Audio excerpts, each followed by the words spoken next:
माझ्या रिलेशनवर गिव्हअप करण्याचा मी डिसिजन घेतला ठामपणे. आज मी काहीतरी बाहेरचं खाल्लं, उद्या पण खाल्लं, मग ती सवय लागत जाते. जेव्हा ती बाळाला जन्म देते तेव्हा 208 हाडं तुटतील एवढं ते पेन असतं. तुम्ही घरात सकाळी उठल्यापासून रात्री झोपेपर्यंत सगळं करत आहात, हाऊसवाईफ आहे. तुम्ही म्हटलं की तुमच्यापेक्षा जास्त काम जगात कोणीच नाही करत. चिडचिडीचं रूपांतर टोमण्यामध्ये होतं, मग नंतर भांडणामध्ये होतं. हे लगेच नाही होत. ओव्हर एन्झायटी, डिप्रेशन ह्या सगळ्यातून गेलेले. बी पॉझिटिव्ह म्हणजे काय, कधीतरी होईल चांगलं. ते कधीतरी चांगलं होण्यासाठी मला स्टेप आतापासून घ्यायला पाहिजे आहे. तर पहिल्यांदा असं होतं की रिलेशनशिप 50-50 होती. आता रिलेशनशिप 100-100 आहे. तू 100% दे, मी 100% देणार, 50-50 नाही.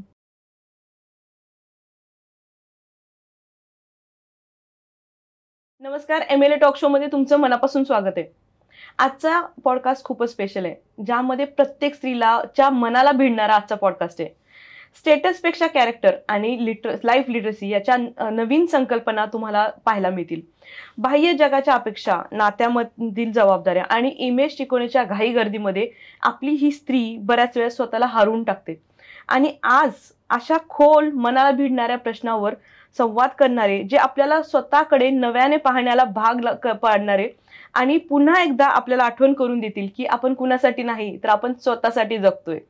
सो आज आपण वेलकम करूया प्रतिज्ञा कुरुमळे मॅडमशी, जे अल्केमिस्ट आहेत आणि लाईफ कोच आहेत. सो ह्या फील्डमध्ये जवळजवळ 16 वर्ष काम करतायत सध्या. बाय प्रोफेशन ते CS आहेत, राईट? आणि रिअल इस्टेटमध्ये काम करतायत. मुख्य म्हणजे ते मुंबईवर नाहीत, आपल्या सगळ्यांसाठी पुण्यात आलेत पॉडकास्टसाठी. सो मनापासून स्वागत आहे तुमचं ह्या शो मध्ये. सो मच मॅम, कसं झालं तुमचा प्रवास आजचा? खूप छान झाला. आणि आपलं आवडतं काम काही करायला जायचं असेल तर आपण जर्नी न बघता डेस्टिनेशन बघतो की हा आपल्याला तिथे जायचं आहे, मग ती जर्नी पण चांगलीच होते. तसा आजचा प्रवास होता. सुपर. खूप वेळेस मला असं जाणवतं की मुंबईपेक्षा पुण्याचे लोक जास्त ऍक्टिव्ह आहेत, की काही काम करायचं असेल तर मुंबईवरनं लगेच येतात आणि त्यांचं काम आटपतात आणि निघतात ते पुढच्या प्रवासाला. आणि हा पॉडकास्ट खूप दिवसापासून पेंडिंग होता. मला 2 ते 3 महिने पेंडिंग होता. येस, पण तुम्ही आज वेळ दिला त्यासाठी खरंच धन्यवाद. नाही, मला तुम्हाला म्हणावं लागेल की तुम्ही आज वेळ दिला त्यासाठी मनापासून धन्यवाद. थँक्यू. सो आपण सुरुवात करूया. येस. असा एखादा क्षण आठवतोय का ज्यामधून तुम्ही म्हणजे कम्प्लिटली ब्रोकन झालात एखाद्या क्षणामध्ये, पण त्यातून तुम्हाला जाणवलं की आता आपल्याला स्वतःला बदलायची गरज आहे? हा कदाचित मॅम साठी पण नवीनच इन्सिडेंट असेल, त्या पहिल्यांदाच ऐकत असतील. जेव्हा 7-8 वर्षापूर्वी माझ्यावर असा एक प्रसंग आलेला की मला 50 ते 60 दिवस रस्त्यावर राहायची वेळ आलेली. माझा जॉब नव्हता, पैसे नव्हते, जेवायला काहीच नव्हतं. आणि एक इन्सिडन्स झाला की बऱ्याच दिवसानंतर मला मैत्रिणींनी जेव्हा पैसे पाठवले, ते पण जेवण्यासाठी पाठवले, ना की इतर काही काम करण्यासाठी. त्यांचं असं म्हणणं होतं की तू काही खाल्लंच नाही तर तू जगणार कशी, आणि तू जगली नाहीस तर पुढे लढणार कशी. तोपर्यंत लढायचं की नाही हे ठरवलं सुद्धा नव्हतं, कारण मनात फक्त हेच चालू होतं की माझ्यासोबतच का, मीच का, आणि देवाला ब्लेम, इतरांना ब्लेम, परिस्थितीला ब्लेम. तेव्हा जेव्हा मी जस्ट 10-15 रुपयाचे वडापाव घेतलेले आणि ते खात असताना ना रस्त्यावरची मुलं माझ्याजवळ आलेली, आणि ना ते 2च वडापाव होते आणि ती 5-6 मुलं होती आणि मला त्यांना ते देणं भाग होतं. पण ते त्यांना दिल्यानंतर मला दिवसभर उपाशी राहायला लागणार होतं. पण मी त्या दिवशी ते त्यांना दिले आणि नेक्स्ट डे मी जे काही घेतलेलं खायला ते मी माझ्या बिल्डिंगच्या स्टेअरकेस खाली लपून खाल्लं. बापरे. आणि तेव्हा मला जाणीव झाली की मला इथे नाही राहायचंय. म्हणजे कधी एक काळ होता की ही सगळी लोक प्रतिज्ञावर अवलंबून होती आणि आत्ता मला कोणाची तरी गरज लागते आहे, तर मला इथेच नाही राहायचंय. आणि तो माझ्या आयुष्यातला टर्निंग पॉईंट होता की अशी जी मुलं आहेत किंवा माझी जी परिस्थिती झालेली, ती परिस्थिती बऱ्याच स्त्रियांची होते आहे. तर त्यांना एक सपोर्ट, हँडहोल्ड म्हणून मला उभं राहायचं होतं. आणि तिथून मी ठरवलं की मला रिबिल्ड करायचं आहे, आणि तीच जर्नी माझ्या पुस्तकात आहे, रिबिल्ड युअर सेल्फ. सुपर. तेव्हा मग मला कळलं की नाही, it's not about your outer world, it's about your inner world. तुमची बाहेरची परिस्थिती कशीही असली तरी तुमच्या आतील परिस्थिती काय, तुमचे थॉट्स काय आहेत, तुम्ही काय विचार करत आहात, तुम्ही कोणती सिच्युएशन आल्यावर तुम्ही पटकन काय रिॲक्ट करताय की रिस्पॉन्स देताय, ते फार महत्त्वाचं आहे. तिथून मग माझी माइंडसेट अल्केमिस्टचा हा जो प्रोफेशन आहे तो चालू झाला. आता माइंडसेट अल्केमिस्टच का, नॉर्मल लाईफ कोच का नाही? तर अल्केमिस्ट असताना मॅडम ते एका लोखंडाला किमया करून सोन्यामध्ये रूपांतर करतं. तर मी आपल्या माइंडला जे ऑलरेडी त्याच्यामध्ये खूप कचरा भरलेला आहे किंवा लोखंडासारखा गंज लागलेला आहे, कोणी कितीही नाही म्हटलं तरी, तर त्याच्यावर प्रक्रिया करून त्याला सोन्यात रूपांतर करणं म्हणजे माइंडसेट अल्केमिस्ट. मग मी स्वतःला या प्रोफेशनमध्ये घेतलं आणि मी माइंडसेट आणि इमोशनलवर काम करते. Super super. सो त्यासाठी काही शिकलात का, म्हणजे काही कोर्सेस वगैरे असतात का, कसं? पहिल्यांदा तर मला लाईफनेच शिकवलं. जे 50 दिवसाचा माझा जो कोर्स होता तो लाईव्ह आयुष्यानेच माझ्याकडून घेतला. आणि त्याच्यानंतर मला असं झालं की आत्ता तुम्ही जसं हा प्लॅटफॉर्म क्रिएट केला आहे MLA किंवा अजून बरेच प्लॅटफॉर्म आहेत, त्या प्लॅटफॉर्मवर जाण्यासाठी माझ्याकडे काहीतरी डिग्री पाहिजे. म्हणून मी USAच्या सिम्बॉयसिसमधून वुमन एम्पॉवरमेंट आणि चाइल्ड एम्पॉवरमेंट हे कोर्स केले. ही जस्ट डिग्री आहे, पण जे त्या 50 दिवसांनी मला शिकवलं ना, हे मी अजून कितीही 100 डिग्र्या घेतल्या तरी त्याच्यात मला ते नाही मिळणार जे मला त्या 50 दिवसांनी शिकवलं आहे. आणि त्याच्यामधून मी कशी बाहेर पडले हे माझे जे कोर्सेस असतात किंवा माझे जे कीनोट स्पीच असतात ना, त्याच्यामध्ये मला 80% पार्ट तर त्या 50 दिवसामधूनच आलेला आहे. ह्या डिग्र्या आहेत, जस्ट मी इथे येऊन बसायला पाहिजे, मला तो अधिकार पाहिजे म्हणून फक्त ते डिग्री एक तिकीट आहे माझ्यासाठी. बाकी सगळं तर त्या वरच्यानेच मला सिलेबस दिलेला आहे. Super super. सो तुमचं काम प्रचंड मोठं आहे. आज तुम्ही मोठ्या मोठ्या कॉलेजमध्ये जातायत, पोलिसांसाठी काम करतायत, सायकोलॉजिस्ट म्हणून सगळ्यांशी कनेक्टेड आहात. सो एवढ्या सगळ्या गोष्टी तुम्ही मॅनेज करताय, तर कसं, म्हणजे तुमचं वर्क लाईफ कसं असतं आणि जॉबही करताय त्यासोबत? सगळ्यात तर ह्याचं पहिलं श्रेय माझ्या फॅमिलीला आणि मी जिथे जॉब करते त्या कंपनीला आहे. कारण फॅमिली आणि ती कंपनी माझ्या पाठीशी आहे ठामपणे, म्हणून मी एवढं सगळं करू शकते. आणि दुसरी गोष्ट की मला त्यावेळेला मी ठरवलेलं की मला अशा स्त्रियांना किंवा अशा मुलांना किंवा माझ्यावर जी परिस्थिती आली ती आयुष्यात कोणावर येऊ नये. कधी कधी काय होतं ना की म्हणजे जर इथे आपण छोटंसं एक उदाहरण घेतलं की सासू सुनेचं, तर सासू काय म्हणते की मला जो त्रास झाला ना तो माझ्या सुनेला पण व्हायला पाहिजे, किंवा एखादी स्त्री असते ना, मला जो त्रास झाला तो हिला पण व्हायला पाहिजे, हिच्या आयुष्यात सगळं चांगलं कसं चालू आहे. पण असं न करता आपण आपला फोकस शिफ्ट केला ना की जे माझ्या सोबत झालंय ते इतरांसोबत नाही व्हायला पाहिजे. आज जेव्हा माझी आई विचार करते की मी माझं आयुष्य ज्याला काढलंय, पण आज माझ्या मुलीला एका सपोर्टची गरज आहे, not financial materialistically but emotionally, किंवा एक स्ट्रॉंग मॉरल सपोर्ट म्हणून, आणि मी तिच्या पाठीमागे उभी आहे. कारण जे मी नाही केलं ती आज करते आहे, तर का नाही मी तिला सपोर्ट करू. सेम माझे कलिग सुद्धा की प्रतिज्ञा, आम्ही जॉब करतोय पण तू काहीतरी मोठं करते.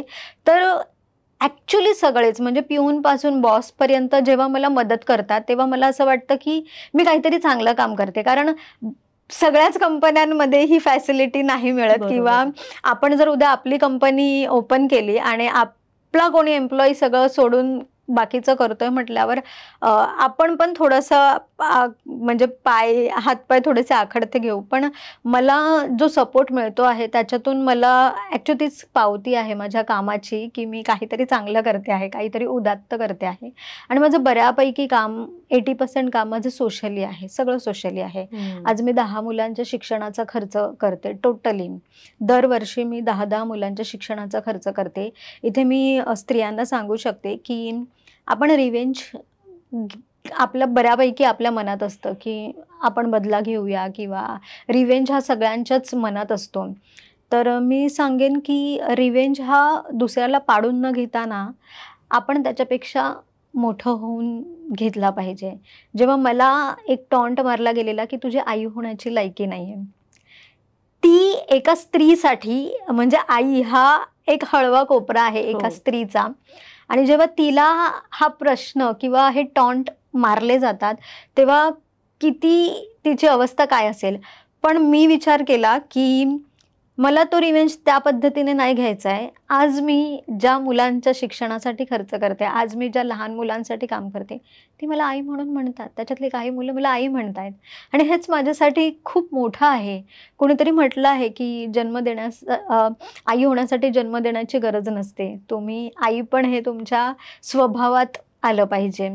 तर ह्या गोष्टीने मला पुढे नेलं आणि ह्या सगळ्या गोष्टी आहेत ना, मला ना विसरायला लावतात की मला किती ताण आहे किंवा मला किती त्रास आहे. आज पण मी सकाळी उठून इकडे आले आहे, मग मला इथून पुढचा प्रवास करायचा आहे, तिथून मला पुढचा प्रवास करायचा आहे. हे ना माझ्या आवडीचं काम आहे आणि आपल्या आवडीचं काम करताना आपल्याला ताण नाही येत.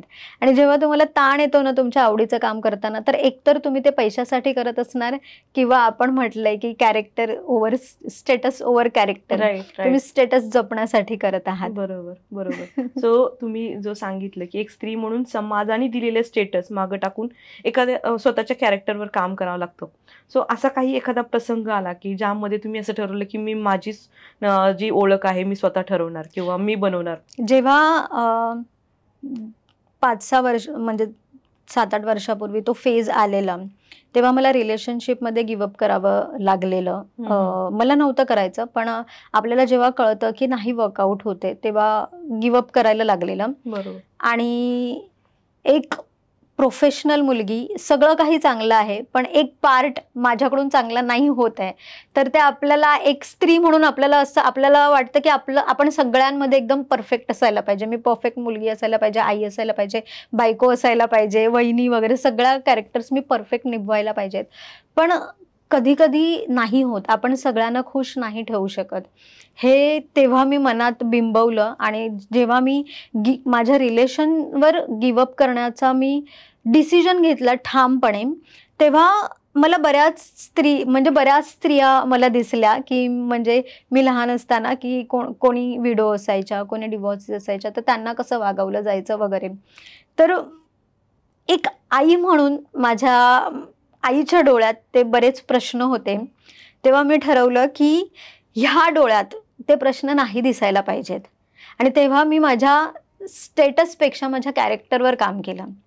No matter you are widow, no matter you are a divorcee, no matter you are a single mother, no matter की तुम्ही मॅरिड आहात आणि तुम्हाला घरचे चांगले नाही वागवत आहेत किंवा काहीही, तुमचं स्टेटस हे तुमचं कॅरेक्टर नाही आहे. तुम्ही तुमच्या कॅरेक्टरवर बिल्ड करायला पाहिजे. कॅरेक्टर म्हणजे तुमचा काइंडनेस, तुमचे व्हॅल्यूज, तुमचे मॉरल्स, तुम्ही कशा प्रकारे लोकांना मदत करता आहात, तुम्ही लोकांबद्दल काय विचार करता, तुम्ही ह्या उपरी तुम्ही स्वतःबद्दल काय विचार करता आहात, ते तुमचं कॅरेक्टर आहे. आणि मी ब्लेस्ड आहे मॅडम की मला आजपर्यंत कुणीच हिणवलं नाही. जसं मी लोकांना, बऱ्याच स्त्रियांना म्हणजे असं कंप्लेंट करताना बघते की अरे मी डिवॉर्सी आहे, मी विडो आहे, म्हणून मला अशी वागणूक मिळते, म्हणून मला तशी वागणूक मिळते. पण आजपर्यंत मला कोणीच तसं वागवलं नाही. आता पाठीमागे काय बोलतात, I don't care at all. पण समोर गेल्यानंतर ते रिस्पेक्ट, अगदी हळदी कुंकवाला वगैरे बोलवणं किंवा तो मान सन्मान देणं, इनफॅक्ट ओटी भरण्यापर्यंत सगळं काही माझ्यासाठी करत आल्या आहेत सगळ्या स्त्रिया. तर मला असं वाटतं की इथे आपलं चुकतं की आपणच आपलं ते स्टेटस स्वतःच्या मनात बिंबवतो की मी अशीच आहे, मी तशीच आहे. तर मला असं वाटतं की हेच आपण आपल्या डोक्यातून काढून टाकायला पाहिजे की मी कशीही असेल ना, म्हणजे माझ्या लाईफने मला जे दिलं आहे ना ते मी नाकारू शकत नाहीये, पण त्याच्यावर जाऊन मी माझं आयुष्य कसं घडवू शकते जेणेकरून पुढच्या येणाऱ्या पिढीला ते एक एक्झाम्पल ठरेल की येस, की आपल्या आयुष्यात काहीही झालं तरी आपण परत रिबिल्ड करू शकतो आणि ते पण चांगल्या पद्धतीने. रिबिल्ड करणं म्हणजे फक्त रडत बसणं किंवा तिथेच खोडत बसणं नाही, पण चांगल्या पद्धतीने आपण कसं रिबिल्ड करू शकतो, इनफॅक्ट समोरच्या माणसाला त्रास न देता. बरोबर. तर मला असं वाटतं की हे स्टेटस ओव्हर कॅरेक्टर बिल्ड करायला फार उपयोगाचं ठरेल. सुपर. सो तुम्ही आता जे डिस्कस केलं की ज्या फेजमधनं तुम्ही आलात, मग बाकीच्या नाती संबंधामध्ये म्हणजे समजा आई बहीण वडील, सो ह्यामध्ये तुमचा माइंडसेट कसा चेंज झाला? म्हणजे त्यांनी जसं तुम्ही सांगितलं की मला बघण्याची दृष्टिकोन, त्यांनी कधीच मला परत तो प्रश्नार्थक उभं नाही झालं. सेम. आणि ह्या सगळ्या गोष्टीमध्ये तुम्ही स्वतःला हरवण्याची भीती वाटली का, की तुम्ही डिप्रेशनमध्ये जाल आणि मला परत पुढं त्यातनं ओव्हरकम नाही होणार? सो असं कधी तुम्हाला भीती जाणवली का? ही भीती मला पहिल्यांदा होती, खूप होती. मी डिप्रेशनमध्ये गेलेले, म्हणजे मी आत्ता जरी माइंडसेट कोच असेल तरी हे नाकारू नाही शकत, कारण तेच माझं लर्निंग होतं, तेच माझं सिलेबस होतं. ओव्हर एन्झायटी, डिप्रेशन ह्या सगळ्यातून गेलेले. फक्त एवढंच आहे की जिथे लोक पंख्याला लटकून आत्महत्या करतात ना, त्या सिच्युएशन मधून मी परत आले आहे. तर ते ब्लेस्ड आहे माझ्यासाठी. आणि जर तुम्ही म्हणालात की नातेसंबंधाबद्दल, तर जसं मी सारखी म्हणते की मी ब्लेस्ड आहे, मी ब्लेस्ड आहे, मी ब्लेस्ड आहे. कारण माझ्या घरच्यांनी मला तसं सपोर्ट केला. आजही मी इंडिपेंडंट राहते आहे.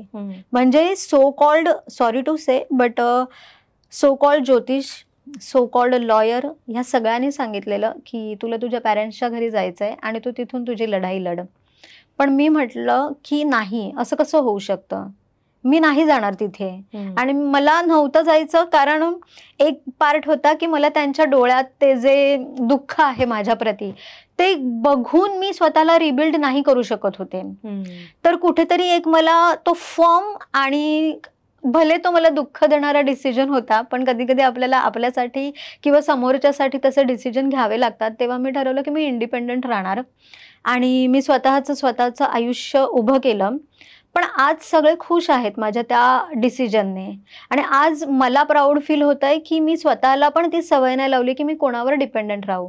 आज माझ्या घरात जर काही इलेक्ट्रॉनिक वस्तू खराब झाली, मी स्वतः रिपेअर करते. म्हणजे जर काही थोडंसं करायचं असेल तर, अदरवाईज ते सगळं मॅनेज करणं मी स्वतः करते आहे.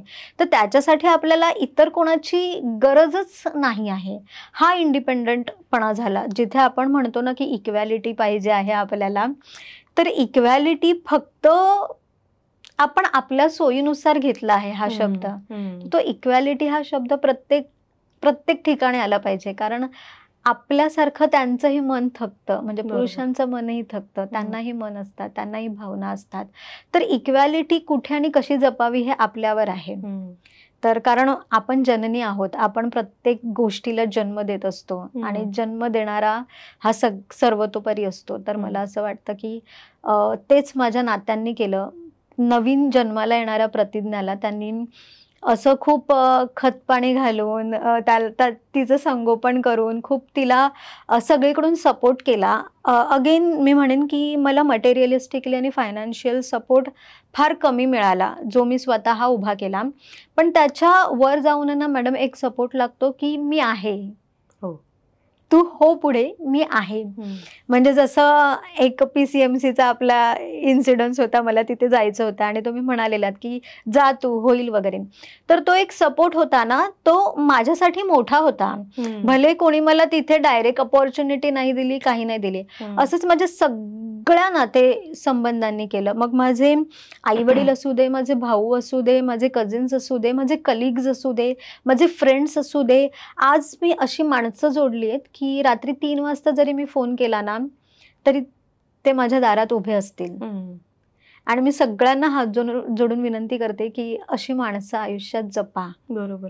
आणि फक्त त्यांनी आपल्यासाठी करणं नाही, आपणही त्यांच्यासाठी काहीतरी देणं लागतो. कारण आपण हे प्रेमाला ना आपण थोडंसं काय म्हणतात ना की प्रोफेशनल बनवण्यापेक्षा ना त्याला भावनिक किनार देऊन आहे ना बाजूला केलाय की अनकंडिशनल पाहिजे किंवा आपण जास्त विचार नाही करायचा, अपेक्षा नाही करायच्या. माणूस आहोत, अपेक्षा येणार. बरोबर. म्हणजे जर तुम्ही माझ्यासाठी काहीतरी करताय तर मी तुमच्यासाठी ऍटलिस्ट त्याची जाण ठेवणं ही तुमची अपेक्षा काहीच गैर नाहीये. भले मी तुमच्या लेवलला नाहीये म्हणून मी तुम्हाला ती मदत नाही करू शकत आहे, पण त्याची एक जाण सतत असणं आणि ती जाण मला आहे याची जाणीव मी तुम्हाला करून देणं सारखं, की तो रिस्पेक्ट, तो आदर तो असला पाहिजे. आणि भीतीयुक्त आदर असण्यापेक्षा आदरयुक्त भीती असलेली कधी बरी. खूप छान. तर हे माझ्या नातेसंबंधांनी मला दिलं आणि त्या सगळ्यांमुळे मी इकडे माझं हे सक्सेस जे काही थोडंफार मी अचीव्ह केलंय ना ते माझं नाहीये, मी सेल्फ मेड नाहीये. आणि मला असं वाटतं की जगात कोणीच सेल्फ मेड नसतो. आपल्या आजूबाजूला बहुतेक लोक असतात जे आपल्याला पुढे नेत असतात. तर माझं हे सक्सेस म्हणजे तुमच्या सकट सगळ्यांचं आहे. Super super, thank you. PCMCच्या वेळेस तर आपली फर्स्ट मला वाटतं कॉल होता. माहित नाही तुम्हाला कुठून नंबर मिळाला, आपण बोललो आणि मला तुमचं बॅकग्राऊंड काही माहित नाहीये. फक्त एका कॉलवर मी म्हणलं की नाही होऊन जाईल हे काम, तुम्ही काळजी करू नका. कारण मी त्यांना कंटिन्यू कॉल करत होते आणि तिथं ऍज अ स्पीकर तुम्हाला प्रेझेंट करायचं होतं आणि खूप छान ते झालं. त्याच्यानंतर खूप सारं छान नाव झालं. सो मला असं वाटतं की कधी कधी निस्वार्थपणे पण सपोर्ट करणं, एक स्त्री म्हणून एक स्त्रीच्या पाठीमागं उभं राहणं ते खूप इम्पॉर्टंट आहे. आणि आता जसं तुम्ही म्हणलात की जसं तुम्ही इंडिपेंडेंटली बाहेर पडलात आणि बाकीच्या स्त्रिया काय करतात की त्यांना सपोर्ट लागतोच आणि घरचे पण त्यांना असं म्हणतात की तू आता एवढं सगळं झालं ना तर तू बाहेर राहू नकोस, तू आता माहेरीच राहा. आणि मग माहेरी राहिल्यानंतर जो बाकीच्या लोकांवर इम्पॅक्ट पडतो तो खूप वेगळा असतो. सो अशा लोकांना तुम्ही काय सल्ला द्याल की जे त्यांच्या मनाला भिडेल? मी एवढंच सांगेन की कसं असतं ना की आत्ता तुमच्या आयुष्यात जर तुम्ही माहेरी राहत असाल तर ती माणसं आहेत तोपर्यंतच तुमचं आयुष्य आहे. ती माणसं गेली म्हणजे भावांचे संसार आहेत, बहिणींचे संसार आहेत, आई वडील आज आहेत उद्या नाही आहेत. आणि ते गेल्यानंतर आणि त्यांचे संसार सुरू झाल्यानंतर तुम्ही जर काही करत नसाल तर एक आतमध्ये गिल्ट फील होतं की मी काहीच नाही केलं आहे. आणि आपल्याला ती सवय लागते. आपल्याला असं वाटतं की नाही लागणार सवय, मी काहीतरी करेल. पण एकदा का आपल्याला कोणावर तरी अवलंबून राहण्याची सवय लागली ना, म्हणजे जर स्मॉल एक्झाम्पल घ्यायचं झालं की आज मी उशिरा उठले, उद्या उशिरा उठले, परवा उशिरा उठले, तर आपोआप मला ती सवय लागत जाते. किंवा आज मी काहीतरी बाहेरचं खाल्लं, उद्या पण खाल्लं, मग ती सवय लागत जाते. तर मला असं वाटतं की ही सवय लावायचीच का? आणि ठीक आहे, आहेत ते माझे आई वडील आहेत, माझे भाऊ आहेत किंवा माझ्यावर अगदी जीव ओतणारे आहेत, पण मी त्यांच्यावर डिपेंड का राहायचं? हा विचार प्रत्येक मुलीपासून प्रत्येक स्त्रीपर्यंत प्रत्येक फिमेलने करायला पाहिजे की का मी एका स्त्रीवर किंवा का मी एका पुरुषावर डिपेंड राहू. आता इंडिपेंड राहणं म्हणजे मुजोरी करणं नाही. बरोबर. तुम्ही त्यात पण डाऊन टू अर्थ असायला पाहिजे, तुमच्यात ते प्रेम, काइंडनेस, तो सॉफ्टनेस असायला पाहिजे. पण डिपेंड का राहायचं? कारण एक वेळ अशी येते की तुम्हालाच म्हणजे आपल्यालाच असं वाटू लागतं की आय एम नथिंग. मग त्यापेक्षा बाहेर पडा, भले 5,000 रुपये कमवा, पण ते तुमचे आहेत. ते त्याच्यातले थोडे आईला द्या, त्याच्यातले थोडे भावाला द्या, त्याच्यातले थोडे नवऱ्याला द्या, पण ते तुमचे आहेत. तो एक फील घेऊन बघा. आणि इथे मी आवर्जून सांगेन प्रत्येक स्त्रीला ज्यांना खरंच शक्य आहे ना, त्यांनी घरी कामवाली ठेवा. कारण तो जो वेळ आहे ना 2 तास 3 तास आपण त्या किचन मध्ये असतो, त्याच्यातच ना आपलं पूर्ण स्किल तिथे निघून जातं. त्यापेक्षा 2 गोष्टी होतील. तुम्हाला तुमचं पॅशन, तुम्हाला जी काय आवड आहे ती जोपासायला वेळ मिळेल किंवा तुम्हाला एखादा बिझनेस उभा करायचा आहे त्याला वेळ मिळेल आणि कोणत्या तरी गरीब व्यक्तीला एक रोजगार मिळेल. असे ना तसे आपण 3-4 हजार रुपये असे घालवतो, कोणी कितीही नाही म्हटलं तरी. तर ह्या 2 गोष्टी आणि तुमच्यामुळे कोणाचं तरी कुटुंब चालतंय, ही गोष्ट पण फार मोठी आहे. तर ते जे 2-3 तास तुम्ही म्हणजे सकाळी 2 तास, रात्री 2 तास किचन मध्ये ठेवताय ना, ते डेलिगेट करायला शिका. गरज नाही की प्रत्येक वेळेला सगळ्यांची कामं तुम्हालाच करायला पाहिजेत. आणि असं कुठे रूलही नाहीये की सगळी कामं मीच करायला पाहिजे आणि सगळ्या गोष्टी मीच करायला पाहिजेत, बाकीच्यांनी फक्त बसायला पाहिजे. कामं डेलिगेट करायला शिका. जसं मी माझ्या आईला सांगितलेलं, माझ्या आईचं नेहमी असायचं की मी आणि माझा जो 2nd नंबर भाऊ आहे तोच कामं व्यवस्थित करतो, माझा 3rd नंबर भाऊ कामं व्यवस्थित करत नाही. तर त्याला कामं ती द्यायचीच नाही. आणि आमचं असं व्हायचं आधी लहानपणी की तू त्याला कामं का नाही देत, आम्हालाच का देते, आम्हालाच का देते. आणि जेव्हा मी ह्या फील्डमध्ये आले ना तेव्हा मी तिला सांगितलं की ठीक आहे, तो एकदा भाजी व्यवस्थित आणेल म्हणजे खराब आणेल, तो दुसऱ्यांदा आणेल, तिसऱ्यांदाही खराब आणेल, पण चौथ्यांदा त्याला कळेल की नाही मी तिसऱ्यांदा 3 वेळा भाजी खराब आणले, आता मला व्यवस्थित आणायची आहे. आणि जिथे आपण हजारोवर खर्च करतो तिथे 50-60 रुपये गेले तर काही हो. जर तुमची कपॅसिटी असेल तर त्या पद्धतीने लोकांना कामं करायला सांगा. एकदा चुकेल, दुसऱ्यांदा चुकेल, तिसऱ्यांदा व्यवस्थित करतील ते. आपण पण काही उपजातच सगळं शिकून नाही आलेलो. आपल्याला पण ती सवय लागली आणि आपण पण ते बिल्ड केलं स्वतःला. तर स्त्रियांनी मला असं वाटतं की कामं डेलिगेट करायला शिकलं पाहिजे. मोलाचा सल्ला दिला तुम्ही की हो, डेलिगेट केल्यानंतर आपली क्रिएटिव्हिटी वाचते. आपला जो एनर्जी त्यामध्ये जाणार आहे ते आपण सेव्ह करतो आणि तो प्रोडक्टिव्हिटीवर आपण घालू शकतो किंवा क्रिएटिव्हिटीवर. कारण एकदा स्वयंपाक हे सगळं झालं की संपला, स्टॅमिना संपलेला असतो. मग पुढचं जेवण वगैरे आणि त्यानंतर मग आपण थकून जातो, म्हणजे रिलॅक्स होऊन जातो त्यानंतर. ह्याच्यात पण मला एक आपण म्हणजे ह्या पॉडकास्टद्वारे मला आवर्जून सांगायचंय की मी परवा मला एक कॉल आलेला आणि त्या बाईंनी मला नाशिकवरून की त्यांनी मला स्पीकिंग एंगेजमेंटसाठी विचारलेलं आणि मी त्यांना विचारलं की तुम्ही काय करता. तर त्या मला म्हणाल्या की काय नाही, मी घरीच असते. मी म्हटलं म्हणजे, तर मी हाऊसवाईफ आहे.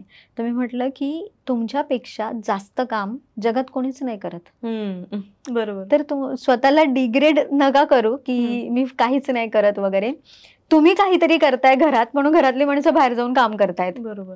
कारण आज माझी आई हाऊसवाईफ आहे किंवा होम मेकर आहे म्हणून आम्ही सगळे आज व्यवस्थित आमच्या मार्गाला आहोत. आम्ही आमची कामं व्यवस्थित बाहेर करतो आहोत कारण ते राज्य सांभाळते आहे. म्हणून आम्ही बाहेरच्या राज्यात कामं करतो आहोत. तर प्रत्येक हाऊसवाईफने हा न्यूनगंड मनातून काढून टाका. कारण आज जर तिने सॅलरी मागितली ना तर मोठ्यातल्या मोठ्या सीईओची सॅलरी पण कमी पडेल तिच्या पुढे. बरोबर.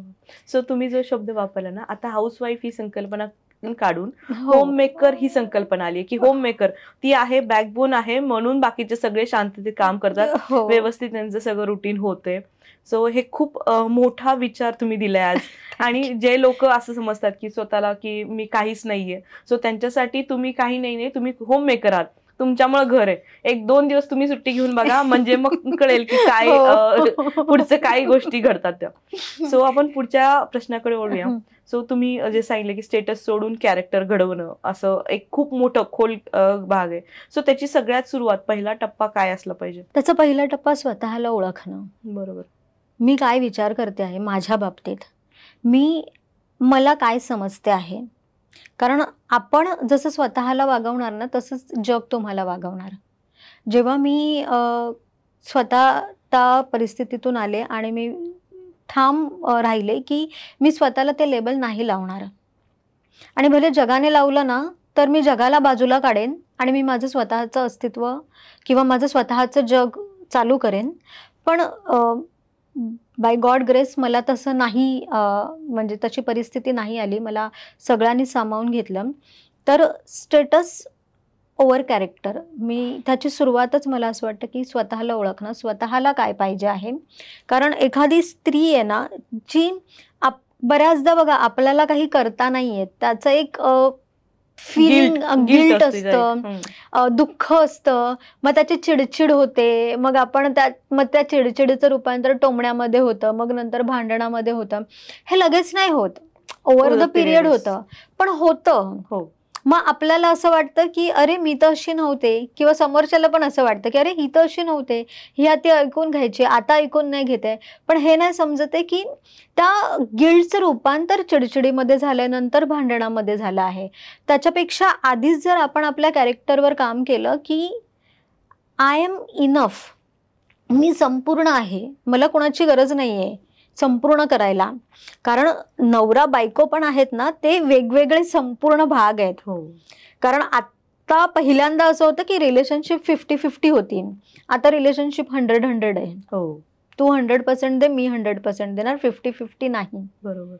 कारण प्रत्येकाचं एक स्वतःचं आयुष्य आहे, स्वतःचं एक ओळख आहे आणि ती प्रत्येकाने जपली पाहिजे. तर मला असं वाटतं की जर ते 100-100 असेल तर तुम्ही तुमच्यातच एक संपूर्ण भाग आहात. मग तिथूनच सुरुवात होते की मी स्वतःला ओळखायला पाहिजे, मी स्वतःला रिस्पेक्ट द्यायला पाहिजे, मी स्वतःवर प्रेम करायला पाहिजे. का सगळे motivational speaker self love, self care बोलतात? कारण जोपर्यंत तुम्ही तसे नाही वागत तोपर्यंत समोरून तसा प्रतिसाद देणारच नाही तुम्हाला. बरोबर. सो फक्त आर्थिक साक्षरता नाहीये, तर भावनिक आणि नात्यामध्ये किंवा स्वतःचे निर्णय, स्वतःची साक्षरता येणं खूप इम्पॉर्टंट आहे. जसं स्वतःची नो युअर सेल्फ सगळ्यात पहिल्यांदा. सो तुमच्या मते आधुनिक स्त्रीमध्ये लाईफ लिटरसी म्हणजे नेमकं काय असणार? जसं तुम्ही म्हणालात की फक्त आर्थिक साक्षरता नाही, कारण आज स्त्रिया अगदी मी म्हणेन की मोठमोठ्या फिगरमध्ये सॅलरी घेत आहेत. हो. तर त्या आर्थिक दृष्ट्या तर त्या आहेतच प्रबळ, पण ती सॅलरी घेऊन पण त्या सॅलरीचं काय करायचं हे डिसिजन कोण घेता? जर तुम्ही कमवता आहात आणि त्या सॅलरीमध्ये डिसिजन घेणारे बाकीचे असतील, कारण मी आज अशा पण स्त्रिया बघते आहे की ते सॅलरी अर्धीच सांगतायत घरी आणि अर्धी बाहेर देतात. म्हणजे तुम्ही तुमच्याच फॅमिलीशी ट्रान्सपरंट नाही आहात. आणि माणूस ट्रान्सपरंट कधी नसतो जेव्हा भीती असते, जेव्हा त्या नात्यामध्ये काहीतरी इन्सिक्युरिटीज असते किंवा काहीतरी बिनसलेलं असतं. तर एकतर की तुम्ही आर्थिक साक्षर होत आहात, पण त्याच्या आधी तुम्ही मानसिकरित्या, तुम्ही भावनिकरित्या, तुम्ही इंटेलेक्च्युअली, प्लस तुमचं डिसिजन मेकिंग कसं आहे, तुमचं स्ट्रेस मॅनेजमेंट कसं आहे, हे सगळं पण तुम्हाला बघणं फार गरजेचं आहे. कारण जसं आपण आता म्हणालो की जर मी 1 लाख पगार घेते पण त्याचं डिसिजन कोणी दुसरंच घेतो आहे, मग मी फक्त बाहुलीच आहे. आणि मग त्या बाहुली एकदा झाली की त्या फिलिंग्स मरतात आणि फिलिंग्स मेल्या की माझ्याकडून जगाला काहीच नाही जात, ती प्रोडक्टिव्हिटीच नाही जात. आणि मग ते परत चिडचिडेपणा, सगळं एन्झायटी, डिप्रेशन वगैरे ते सगळं होतं. आणि ह्याचा जास्त इफेक्ट स्त्रियांना मेनोपॉजमध्ये होतो. हे जे सगळं ते भोगतात ना, त्या तिकडे होतं. त्यापेक्षा आधीच जर आपण स्वतःला ओळखायला लागलो, छोटे छोटे छंद जर जोपासायला लागलो, मी म्हणेन की कितीतरी स्त्रिया अशा असतात की सकाळी चहाचा कप घेतात, पण एक घोट पिणार, बाकीचं काहीतरी काम करणार, दुसरा पिणार, बाकीचं काहीतरी काम करणार. तर मला असं वाटतं की तुम्हाला ठीक आहे, सकाळी उठल्या उठल्या तुम्हाला कामं असतील वगैरे, पण ते सगळी झाल्यानंतर आहे ना, तो 1 कप चहाचा घेऊन तुम्ही स्वतः बरोबर बसा. विसरा तुमचे आई वडील काय म्हणतायत, तुमचे भाऊ बहीण काय म्हणतायत किंवा तुमचा नवरा काय म्हणतो, तुमचे सासू सासरे काय म्हणतात. तो 5 मिनिटाचा वेळ आहे ना स्वतःसाठी द्या दिवसाकडून, की मी काय करते, माझ्या आयुष्यात काय चाललंय, मी इतरांसोबत कशी वागते, इतरांसोबत माझे नातेसंबंध काय आहेत आणि ते कोणी सुधारले पाहिजेत. माझ्याकडून काही चुका होत आहेत, त्यांच्याकडून काही चुका होत आहेत, त्यांच्याकडून काही चुका होत आहेत, तर मी कशा पद्धतीने त्यांना सांगू शकते, कारण त्या सांगण्यामध्ये पण एक डिसेन्सी असायला पाहिजे असते. तर ह्या वेळेने तुम्ही हे बाकीच्या गोष्टी ज्या त्रासदायक आहेत त्या टाळू शकता.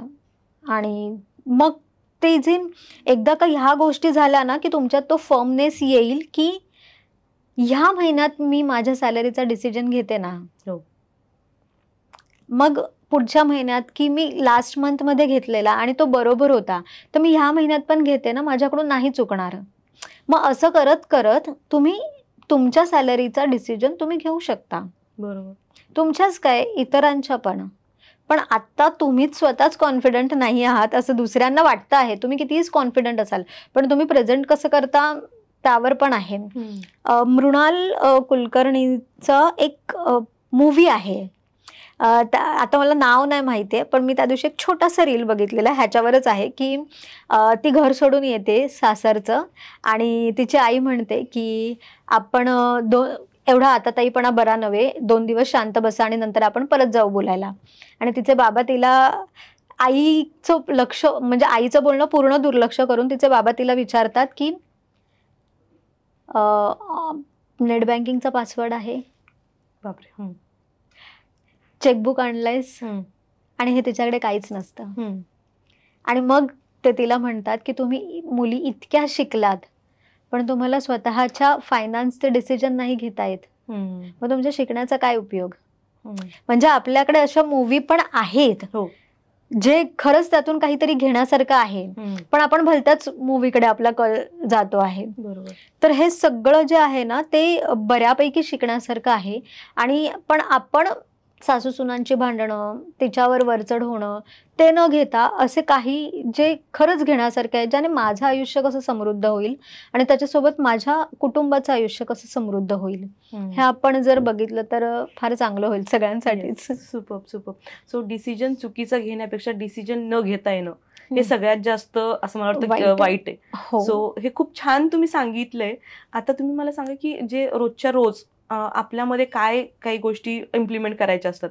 सो स्त्रियांनी आता काय इम्प्लिमेंट करायला पाहिजे की सेल्फ परीक्षण झालं, सेल्फ नो युअर सेल्फ झालं, स्वतःचं परीक्षण झालं, नातेसंबंधात मी कोणाशी कसं वागते हे सगळं झालं, पण आता काय चेंज करायला पाहिजेत की त्यामधून माझं कॅरेक्टर घडायला सुरुवात होईल? पहिल्यांदा स्वतःशी बोलताना ना पॉझिटिव्हली बोला. बरोबर. म्हणजे मी असं नाही म्हणत आहे की तुमच्या आयुष्यात खूप सारी उलाढाल चालू आहे पण तुम्ही पॉझिटिव्ह राहायला पाहिजे, नाही. कारण त्यावेळेला पण जेव्हा माझं आयुष्य खालावलेलं होतं तेव्हा जर तुम्ही येऊन मला सांगितलं असं की प्रतिज्ञा बी पॉझिटिव्ह, तुम्ही म्हटलं असं की नाही मॅम माझ्याने होणारच नाही, मला आत्ता काय करायचं ते सांगा पटकन, म्हणजे मी कशी ह्याच्यातून बाहेर पडू, तर तेव्हा ते शक्य नसतं. पण बी पॉझिटिव्ह म्हणजे काय ना, की माझ्या आयुष्यात ही सिच्युएशन आहे किंवा माझ्या शरीरात हे व्यंग आहे किंवा माझ्या करिअरमध्ये काहीतरी प्रॉब्लेम आहे किंवा माझ्या घरात हा काहीतरी प्रॉब्लेम आहे किंवा कुठेतरी माझं एक स्टेटस असं आहे, ते मी कसं सुधरवू. बी पॉझिटिव्ह म्हणजे काय, कधीतरी होईल चांगलं, पण ते कधीतरी चांगलं होण्यासाठी मला स्टेप आतापासून घ्यायला पाहिजे आहे. तर त्या स्टेप्स कशा घ्यायच्या आणि तिथून सुरुवात कशी करायची, म्हणजे एकतर एक्सेप्टन्स की माझ्या आयुष्यात हे काहीतरी घडलेलं आहे किंवा मी अशी आहे ते मी एक्सेप्ट केलेलं आहे आणि त्याच्यानंतर हे मी सुधरवू कशी शकते. कारण एक्सेप्ट केल्यानंतर आपण विचार करू शकतो की मी सुधरवू कशी शकते.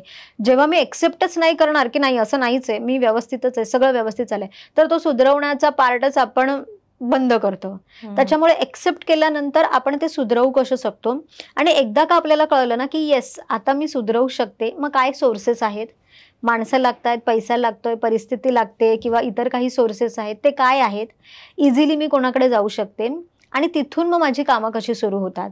हे एका रात्रीत होणारं नाहीये, हे एका दिवसात होणारं नाहीये, त्याला थोडासा वेळ जाईल, पण पेशन्स असावेत. मी 9 शक्ती सांगते पटकन. त्या 9 शक्ती प्रत्येक माणसाने स्वतःच्या आयुष्यात आत्मसात केल्या तर बरेच प्रॉब्लेम्स सॉल्व्ह होतील. एक तर हेल्प मागणं, दुसरं प्रसंगावधान, तिसरं राग. राग म्हणजे माझ्या बाबतीत काही चुकीचं घडतंय, समोरच्या बाबतीत काही चुकीचं घडतंय, तर तिथे आवाज उठवता आला पाहिजे. राग म्हणजे जस्ट लोकांना हळतूड करणं नाही. नंतर दया, लोकांवर दया असणं किंवा माझ्या स्वतःवर पण मी दया करणं. नंतर क्षमा, मला माफ करणं, कोणी माझ्याबरोबर चुकीचं केलंय त्यांना माफ करणं. नंतर एक सक्रिय असणं की मी काहीतरी पॅशन घेते, मी काहीतरी गोल ठरवला आहे, तर त्यामध्ये फक्त ठरवून नाही चालत, मला स्टेप्स घ्यावे लागतात, तर ते सक्रिय राहणं. 7वी झाली ऐकणं. ऐकणं फार महत्वाचं आहे. आज प्रत्येकाला बोलायचं असतं, सगळ्यांना बोलायचं असतं. आज मी एक प्रॉब्लेम सांगायला गेली, समोरच्याकडे 10 प्रॉब्लेम्स असतात, पण जोपर्यंत तुम्ही ऐकत नाही ना तोपर्यंत तुम्ही समोरच्या माणसाला समजू नाही शकत, ओळखू नाही शकत. माणसाला ओळखायचं असेल ना तर त्याला बोलू द्यायचं, त्याला जितकं बोलायचं तेवढं बोलू द्यायचं, म्हणजे आपल्याला कळतं की तो माणूस कसा आहे ते. 8वी शक्ती आहे सन्मान, स्वतःचाही राखायचा आणि दुसऱ्यांचाही राखायचा.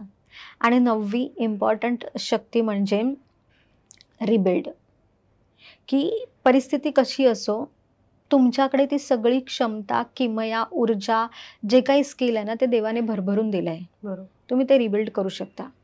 ह्या 9 शक्ती तुमच्यात अगदी ठासून आहेत आणि सगळ्यांमध्ये आहेत.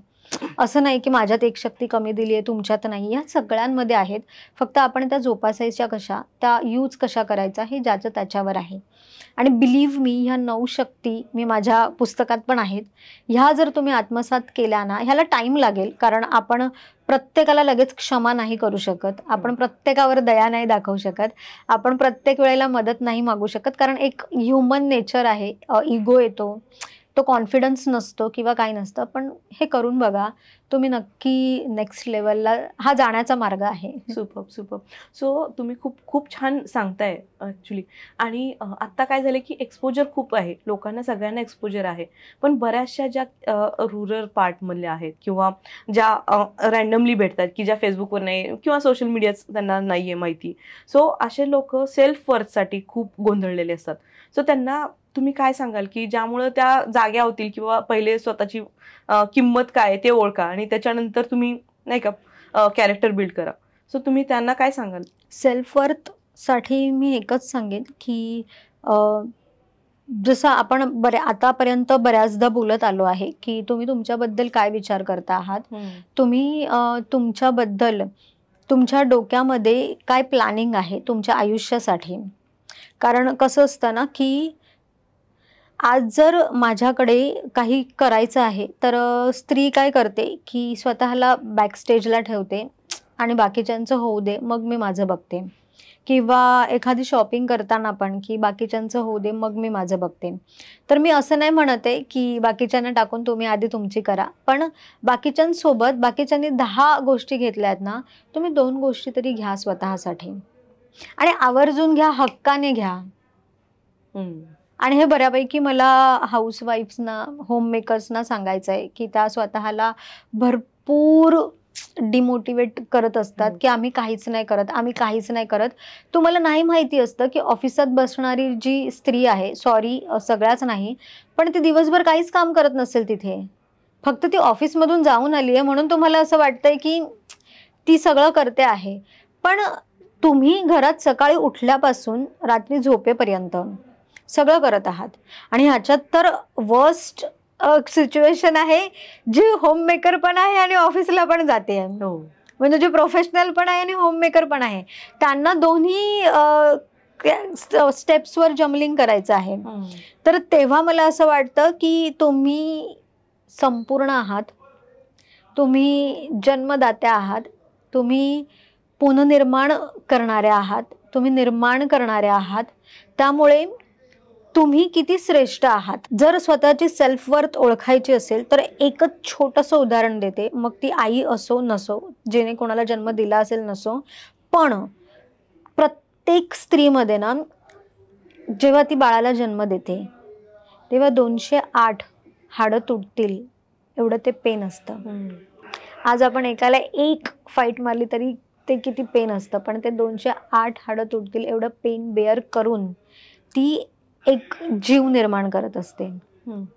जर एवढी क्षमता तुमच्यात आहे तर तुम्हाला तुमची वर्थ ओळखायची गरजच नाही लागली पाहिजे, कारण तुम्ही तुमच्यातच वर्दी आहात.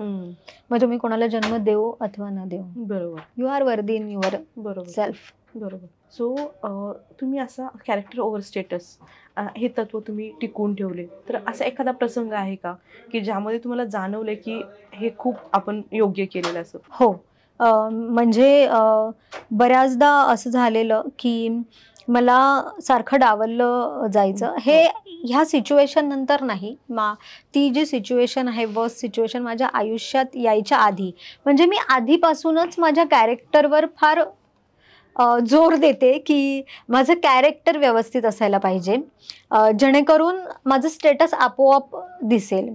कारण तुमचं स्टेटस असतं ना ते सोशल मीडिया पुरतं असतं. बरोबर.